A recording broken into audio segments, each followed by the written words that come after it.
Thank you जी। मैं बहुत इज्जत की निगाह से देखता हूँ आप लोग सारे आगे। और देखिए ये एक आर्जी अरेंजमेंट हमने हर सूरत करनी थी। मरवत साहब से ही फरमा रहे हैं कि हमें ऐसे मौका पे पहुंचाया गया कि इसके लिए कोई और ऑप्शन नहीं था, वरना इतना हार्ड फैसला हमने कर लिया। और कोशिश करेंगे इंशाअल्लाह ताला कि हर सूरत बल्ले को हमने बचाना था। और खान साहब के लिए हमारी दुआ है कि जल्द से जल्द वापस आ जाए। जब तक वो नहीं आते तब तक ये होता हमारे पास है।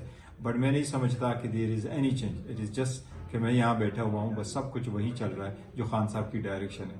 जिस तरह उन्होंने भी कहा, तो इंशाअल्लाह ताला एज इट इज चलेगा। लेकिन इस बात पे जरूर खुशी हुई है कि ये सारा प्रोसेस पुरअमन तरीके से हुआ। सारी कोशिशें की गई कि जी का हमने अनाउंस भी कर लिया, शेड्यूल भी दे दिया, लोग आए भी, हमारे पैनल भी हुए, एक पैनल भी आया।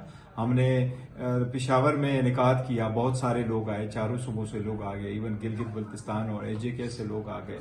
और उनके आने को भी कदर की निगाह से देखते हैं। वो सब लोग आए, उन्होंने पार्टिसिपेट कर लिया और ये प्रोसेस कंप्लीट हुआ, शुक्र अल्हम्दुलिल्लाह।